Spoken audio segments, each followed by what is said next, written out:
Greetings. Can you tell me what is wrong with this image? Looks like an average group of animated middle school girls, right? Wrong.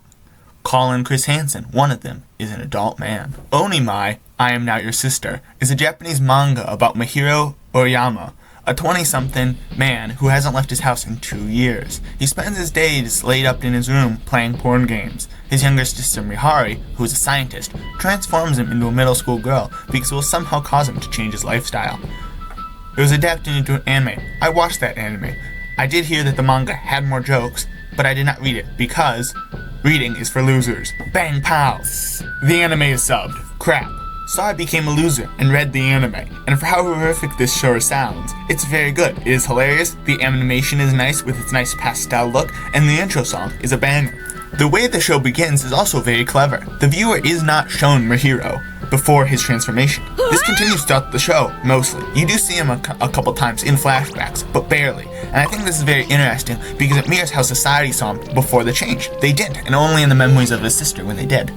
The show continues with Mihari, his sister, pushing him to do new things, which gets him out of his shell. New people come into his life, like Mihari's friend, Kaidi, who also gets him to do other things, like cooking and makeup. Later in the series, as the effects of the drug seem to stay longer than thought, Mahiro must attend school. Then he gets more friends, and they do fun group activities. The change in setting is beneficial for the show, as it shows more of the difference between boys and girls, and the shift to the public setting also means that the pressure on Mahiro to conform has increased.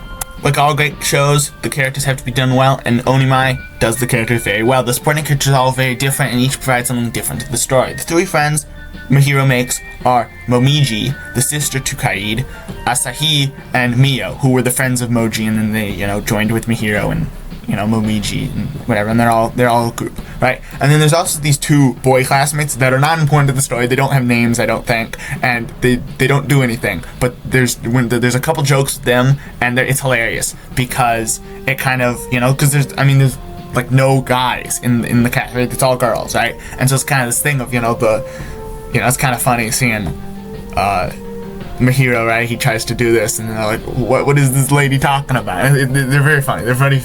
Those are funny. Those are probably the funnier jokes. Right, but you can't have a good show without a good main character. How does Mahiro hold up? Well, he holds up insanely well. He's a very fun character, right? I could see how in a lesser show he might be, combative, or he might immediately cave to, this pressure that he's been put in. However, like a great show is realistic in the fact that, he participates in the girl activities, but then he also, he's still like at heart and he's still a person, right? And so kind of, it's very interesting in terms of how the character is portrayed. And, because he always, there's always this kind of coherent, consistent theme of, like, he's like, oh, well, I gotta, still be a man. And, most of the time that's played off as a joke. But I think it's also still, important to the character writing and strong character of showing, how, he still is who he is, even in this new situation, which I think is important. Because, remember, this is a comedy, slice-of-life, cute girls doing cute things show, right? And, but it breaks the mold beyond that. And it becomes kind of this dramatic and heartfelt, at least in relation to Mahiro and Mahari, but even the other characters, right? And you can almost kind of look at it in terms of like a reverse isekai, where it's, and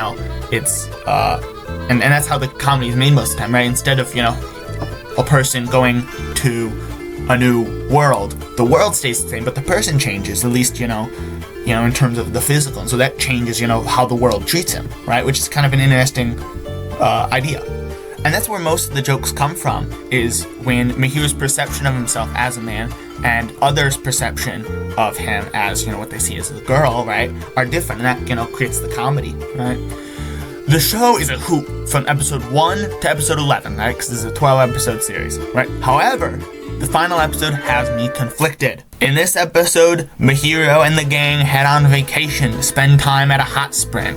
While in the hot spring, his wiener returns. Mahiro panics and retrieves his sister, right? Because she's a scientist, she know what to do, right? And Mihari, his sister, revealed that she has more of the medicine that turned him into a girl. But this is a big decision because the effects lasted for a very long time the first time, and they'll last for a very long time this time too, right? But, he can't just wait a bit, until he's in a better situation, because if he doesn't take the medicine, then the next morning, his secret will be revealed. Because the people like the book and the writer wants money, Mahiro drinks the potion. This has me conflicted, however, because the story is very good, but it also needs to conclude as well, right? You can't just keep dragging it along, going, oh yeah, he takes a potion, take this, and, that's the point of the book, but, you also want it to conclude. That's how you go, good books have to end, right?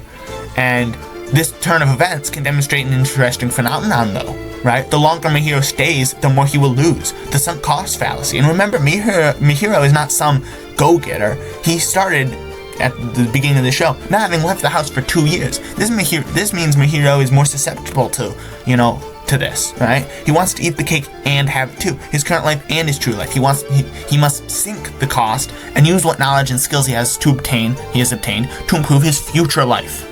After finishing the show, I was curious and wanted to see if the story had a conclusion in the book.